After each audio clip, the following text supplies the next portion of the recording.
Introduction to the shadows of desire. Sexual attraction is often portrayed as one of the most natural, beautiful, and instinctive aspects of human existence. It is the invisible current that pulls people toward each other, the magnetism that ignites intimacy, love, and passion. Yet beneath this surface-level understanding lies a complex, darker reality, one that Swiss psychoanalyst Carl Gustav Jung spent much of his career trying to unravel. To Jung, sexuality was never simply about reproduction or pleasure. It was a symbolic battlefield of unconscious forces, archetypal energies, and shadow projections. In this exploration, we venture into the underworld of Jungian psychology to uncover the hidden truths about sexual attraction, truths that challenge our ordinary assumptions. Attraction is not merely the meeting of two bodies, or even two hearts. It is, in many ways, the collision of two psyches, each carrying with it generations of cultural imprints, ancestral memories, archetypes, traumas, and repressed desires. Jung believed that our unconscious mind plays a commanding role in determining whom we are drawn to and why. And often, this unconscious script has little to do with rational choice or conscious intention. At the heart of Jung's exploration of sexual attraction is the idea of the shadow, the hidden, repressed part of ourselves that contains everything we deny, fear, or find unacceptable. When we are sexually drawn to another, part of what we are responding to may not be their real personality at all, but the projection of our own shadow qualities onto them. This is why some attractions feel irresistible, irrational, or even dangerous. We may feel magnetized towards someone who embodies traits we consciously despise or repress in ourselves. In this way, sexual attraction reveals more about us than it does about the person we are attracted to. But Jung did not stop at the shadow. He also introduced two of his most powerful concepts, the Anima and the Animus, the unconscious feminine aspect within men, and the unconscious masculine aspect within women. Sexual attraction, Jung argued, is deeply influenced by these inner figures. We are often drawn to people who mirror or embody our anima or animus, projecting onto them the qualities we unconsciously seek to integrate. For example, a man might be captivated by a woman not merely because of her external beauty, but because she embodies his inner anima, his soul's image of femininity, nurturance, or creativity. Similarly, a woman may be drawn to a man not because of his objective traits, but because he reflects her animus, her inner archetype of strength, intellect, or authority. These projections make sexual attraction deeply symbolic, but also dangerous. They can lead to powerful bonds, but they can just as easily result in disillusionment when reality fails to match the fantasy. Jung cautioned that when we fail to recognize our projections, we risk being enslaved by them, chasing partners who awaken something in our unconscious, but who may not align with our real needs or conscious goals. Furthermore, Jung emphasized that sexuality is never just personal. It is also collective, rooted in the archetypes of the collective unconscious. Cultural myths, fairy tales, and religious traditions often shape our erotic imaginations, telling us, without words, what kind of partners seem right, forbidden, or desirable. These stories feed into our unconscious, influencing attraction in ways that we might not even realize. For Jung, sexual desire was not only a biological drive, but also a symbolic drama in which ancient archetypes play themselves out through modern relationships. In this first part, we set the stage for a profound and unsettling truth. Sexual attraction is not just about who we consciously like or choose. It is about the parts of ourselves we hide, the inner figures we carry, and the myths that live within us. To understand sexual attraction through Jung's eyes is to admit that much of our desire is not under our conscious control. It is to recognize that sexuality is not only about intimacy and love, but also about power, projection, shadow, and archetypal forces. As we dive deeper into Jung's theories, we will uncover how these dynamics shape our relationships, why we are drawn to people who may hurt us, and how we can bring awareness to the unconscious forces driving our desires. The dark truth about sexual attraction is not meant to frighten us, but to liberate us from blind compulsion, toxic relationships, and the illusions that keep us bound. If Part 1 introduced us to the idea that sexual attraction is deeply influenced by unconscious forces, Part 2 takes us directly into one of Jung's most unsettling ideas: the shadow. To Jung, the shadow represents all the qualities, instincts, and emotions we repress or deny in ourselves. These are not inherently bad traits. Sometimes they are simply aspects of ourselves that do not fit the image we want to present to the world. Yet because they are hidden away, they become potent and uncontrollable. When it comes to sexual attraction, the shadow plays a central role. Think about the people who ignite your strongest desires. Are they always the type you consciously believe you want? Or are they sometimes the complete opposite? People who disturb you, challenge you, or awaken in you feelings you cannot explain. Jung would say that in these moments, you are not simply responding to the other person. Instead, you are projecting your own shadow onto them. For example, a man who prides himself on being calm, rational, and emotionally distant may suddenly find himself irresistibly drawn to a woman who is fiery, unpredictable, and emotionally raw. On the surface, he may even judge such traits as too much or unacceptable. But precisely because he has repressed those qualities in himself, they become alive when mirrored in another. His attraction is not simply about her. It is about the part of him that he has denied. The same is true in reverse. A woman who sees herself as pure, disciplined, and morally upright might feel an inexplicable pull toward a man who is rebellious, reckless, or even destructive. The attraction shocks her conscious mind, but in the unconscious, it makes perfect sense. He embodies her disowned shadow, her unexpressed wildness, her repressed anger, her hidden desire for freedom. Jung warned that these kinds of shadow projections can create what feels like destiny-level attraction. People describe it as love at first sight, or as if they have known this person forever. In reality, it is the psyche recognizing its own lost parts mirrored back through another human being.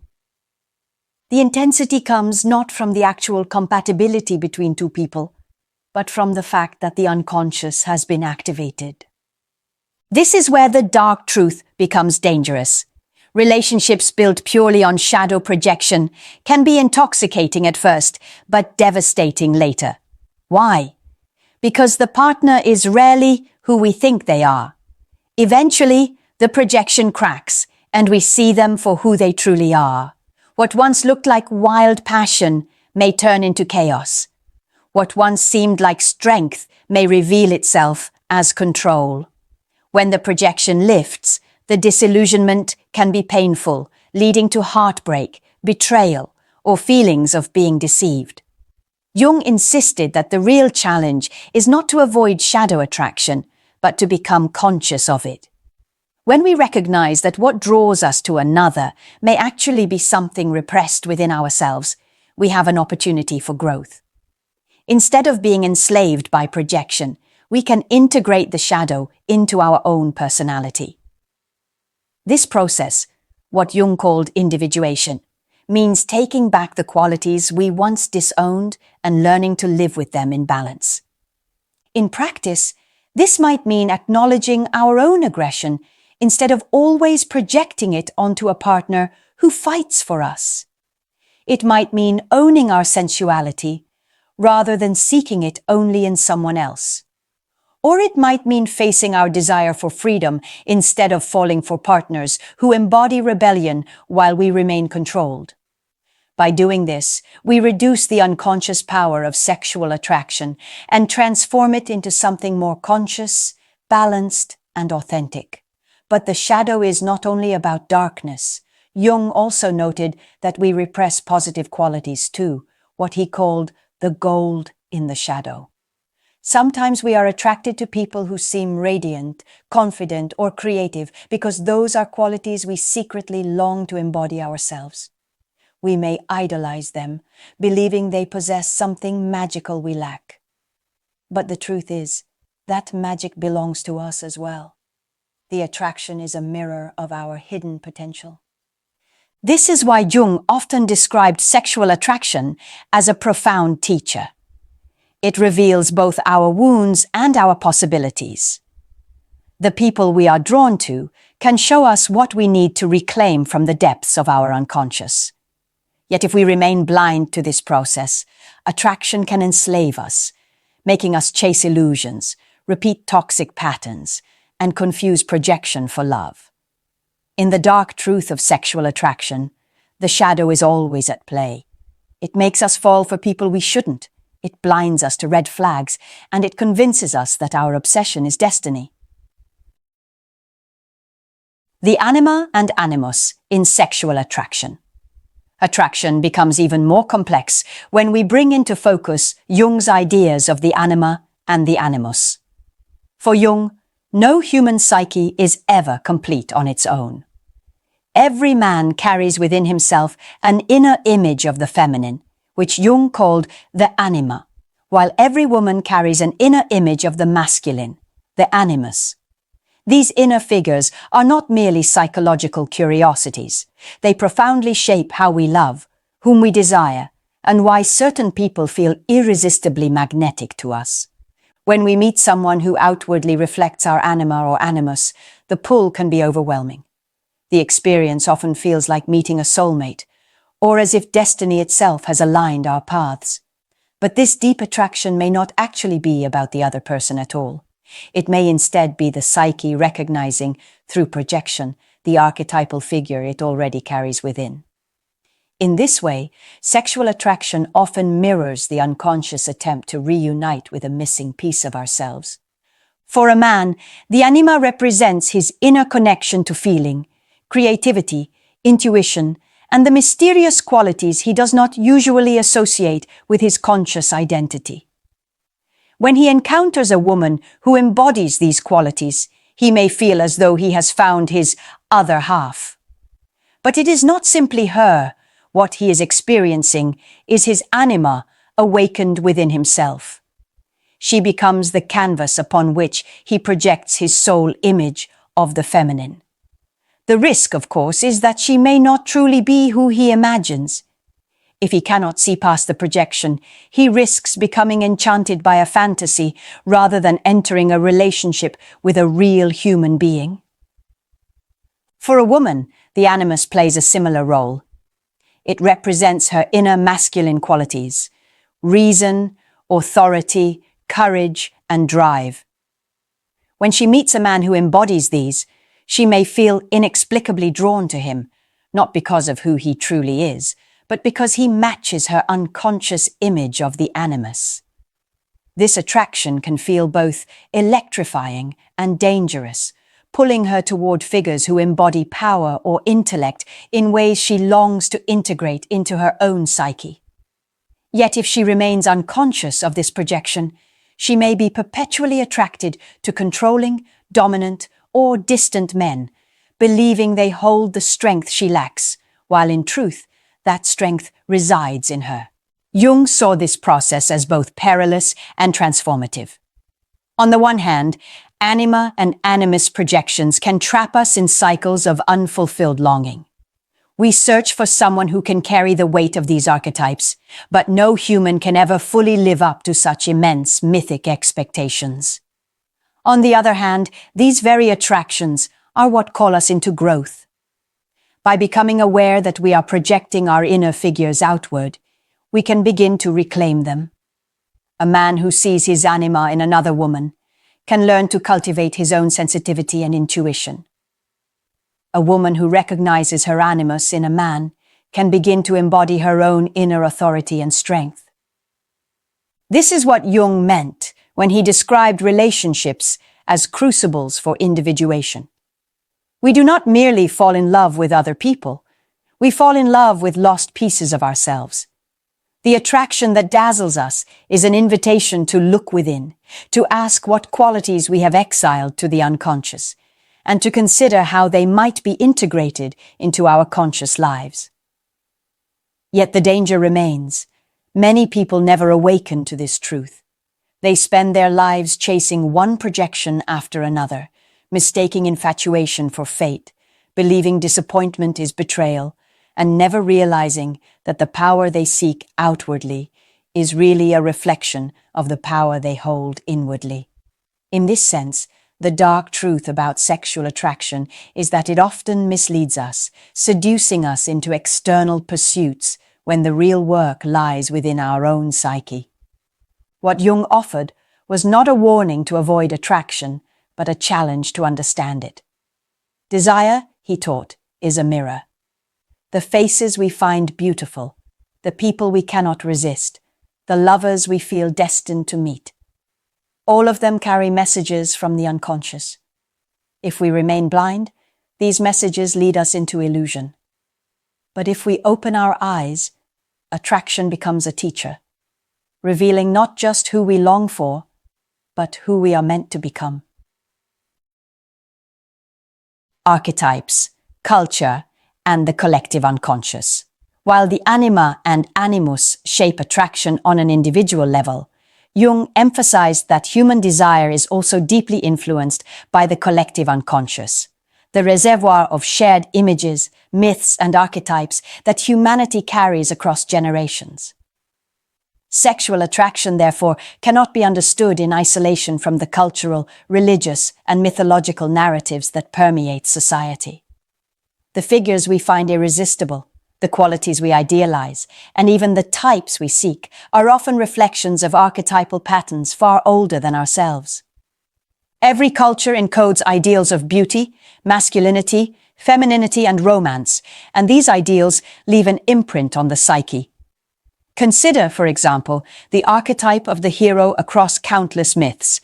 The hero represents courage, strength, and sacrifice. Women raised in cultures that glorify the hero often unconsciously gravitate toward men who embody or appear to embody heroic traits. This attraction is not purely personal. It is a resonance with an archetype that has been celebrated for centuries. Similarly, men may find themselves drawn to women who embody the goddess archetype, figures of beauty, fertility, or nurturing power, because the collective unconscious has long exalted such images. But archetypes are not always benevolent. The collective unconscious also contains darker patterns. The seductress, the trickster, the femme fatale, the dominating father, or the tyrannical ruler. These figures often appear in cultural stories as warnings, yet they also exert an intoxicating pull on the psyche. A man might be enthralled by a woman who carries the aura of the dangerous seductress, even if he consciously knows she could bring chaos. A woman may find herself drawn to the archetype of the brooding, powerful man, the ruler or warrior, even though he may embody control or cruelty.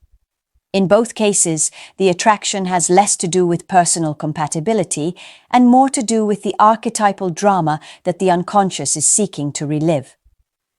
These patterns show up powerfully in modern life through film, literature, music, and media. Movies often recycle archetypal love stories: the savior and the saved, the beauty and the beast, the outlaw and the good girl. Audiences are captivated because these stories resonate with something ancient within them. The more we consume these images, the more they shape the unconscious expectations we bring into real relationships.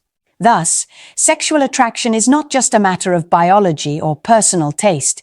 It is constantly reinforced and directed by the archetypal images saturating culture. Jung believed that these archetypes had both a destructive and constructive role. On the destructive side, they can trap us in illusions. Someone might endlessly pursue partners who fit the archetype of the wounded soul, hoping to heal them, or chase the perfect prince, who never truly exists outside fairy tales. These archetypes can blind us to the reality of individuals, leaving us frustrated and disillusioned. On the constructive side, however, archetypes act as guides. They help the psyche to develop by pulling us into experiences that force growth. By falling into the spell of an archetype, we encounter not only the allure, but also the lessons embedded within it. This is why Jung described relationships as mythic encounters. We do not just meet other people, we meet characters from the collective drama of humanity itself.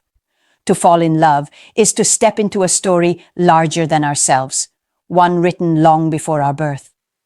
And in that story, our role is not merely to repeat the archetype, but to become conscious of it. When we recognize the myth we are living, we have the power to rewrite it. The dark truth is that much of what we call attraction is scripted by forces outside our awareness. We may believe we are freely choosing our partners, but often we are acting out inherited myths. These myths are powerful precisely because they are unconscious. They feel natural, inevitable, and fated. Yet Jung's challenge to us is to awaken, to see the archetypal stage on which our desires play out. In doing so, we reclaim the ability to love not as puppets of myth, but as conscious individuals creating new possibilities. Conscious love and integration.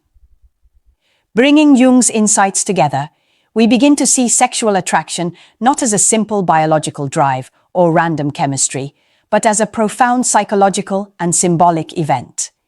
It is shaped by the shadow, the hidden parts of ourselves we deny and project onto others.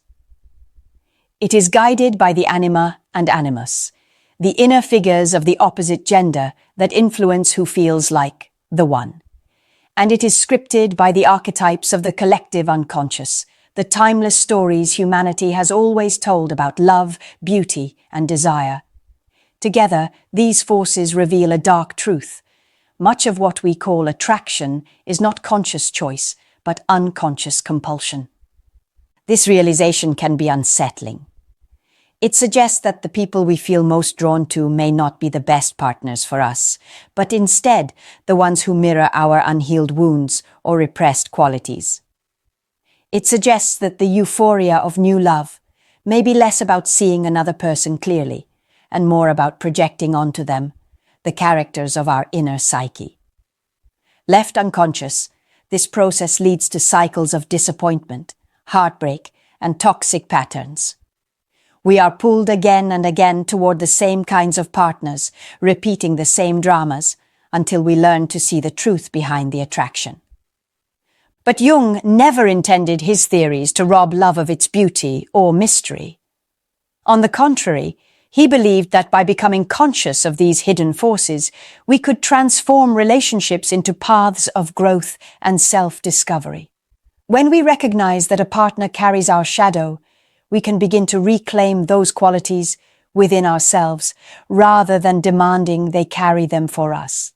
When we see that we have projected our anima or animus, we can begin to integrate those inner figures, cultivating our own creativity, intuition, strength, or authority. And when we realize we are living out an archetypal myth, we can choose whether to repeat it blindly or rewrite it with awareness. In this way, sexual attraction becomes a mirror, a guide that points us toward the parts of ourselves we most need to encounter. The people who captivate us become teachers, revealing where we are incomplete, what we have hidden, and what we must integrate to become whole.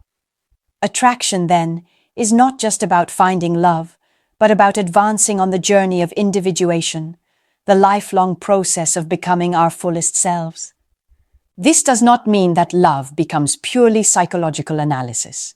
Jung valued the mystery of Eros, the god of love, too much to reduce it to theory. but he believed that conscious love is richer, deeper, and more resilient than unconscious obsession. Conscious love arises when two people see each other not as vessels for projections, but as whole, complex individuals. It acknowledges the archetypes and shadows at play without being ruled by them. It accepts that attraction has its roots in the unconscious, while choosing to live in awareness rather than illusion. The dark truth about sexual attraction, then, is not that it is false or meaningless. It is that it is often misunderstood. We mistake projection for destiny, compulsion for compatibility, archetype for reality. By failing to see the unconscious at work, we become enslaved to forces we do not understand. Yet once we bring light to these forces, attraction becomes a gateway to freedom. It ceases to be a trap and becomes a path of transformation. For Jung, the ultimate goal was integration. To integrate the shadow, to embrace both anima and animus, to recognize the archetypes without being consumed by them. This is the work of becoming whole. In this wholeness, we are no longer desperately seeking completion in another. Instead, we meet others from a place of fullness, able to love without illusion, to desire without compulsion, and to build relationships not on projections, but on truth. Sexual attraction will always carry mystery, intensity, and power. But with Jung's insights, we are invited to step into that mystery consciously, aware of the shadows and myths that shape it. In doing so, we transform the dark truth into a liberating one. That love, when lived with awareness, is not just about finding another person, but about discovering ourselves.